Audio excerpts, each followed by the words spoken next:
Looking for Enhancement Shaman gear you can snag in pre-patch that lasts until Pre Raid BiS? Then my spreadsheet is exactly what you're looking for.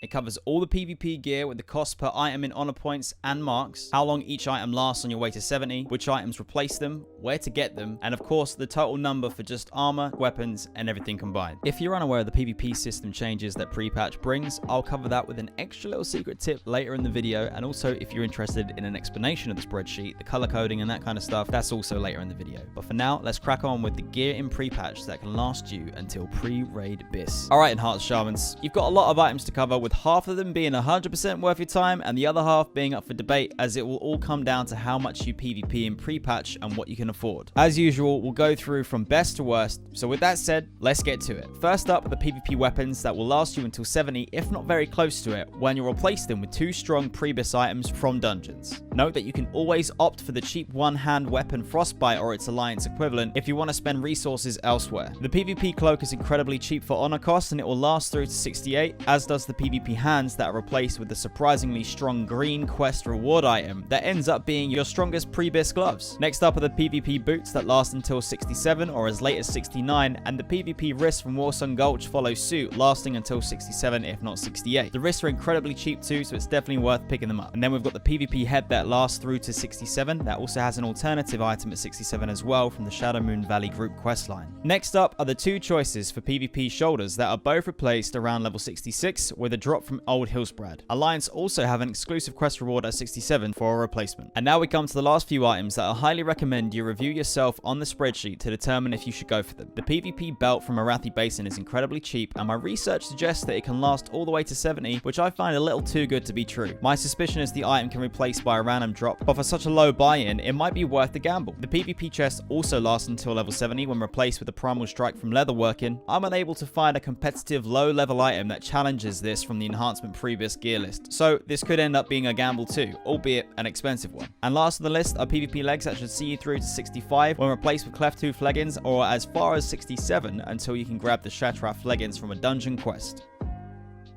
The traditional rank requirement for gear is removed, as is the reputation requirement for rep gear. Instead, you accrue honor points for participating in battlegrounds, and each battleground rewards you its own respective mark. It's 3 marks for a win and 1 mark for a loss. You save those points and marks up to then spend on PvP gear. So that secret tip is that you can build up your reserves of honor points and battleground marks, which stack up to 100 by the way, in preparation for when you hit level 70. Then you can head straight to the PvP gear vendor and snag some seriously powerful gear the moment you dig, which can get you some Pre Raid BiS or better gear instantly. So the spreadsheet is laid out from left to right to show you the level 60 PvP item name, the item slot, honor point cost, the number of marks and which battleground you need to target to get those marks, a link to the item in the TBC Classic database, and then the name of the most solid item upgrade that you'll get in Outland, the earliest level that you can get that item, again a link to the item in the TBC Classic database, and then any comments that are worth bearing in mind and possible alternatives that you should consider. I've also got some color coding and effect as well, as I'm always updating these spreadsheets for all classes as part of my ongoing feedback from the community or discoveries that I make during my research. Green is for items that are strongly recommended. Yellow are still decent items but don't last quite as long as the others. Orange are recommended but they have comments worth considering. And finally, red for items that would be green and definitely worth picking up, but I'm holding out with a little bit of skepticism over these items and further research is required. If you can help out with these, please drop a comment or contact me on Discord so I can make further amendments as we go along. If you've got any items that I need to know about, please drop a message in the comments or ping me on Discord so I can take a look and update the spreadsheet as needed. Be sure to share this resource with guildies and friends as I'll continue making my way through all classes and the relevant specs. Subscribe to see more videos, drop a like or dislike to let me know how you found the video, head over to Twitch and drop a follow to catch me live, and hopefully I will see you next time. Peace!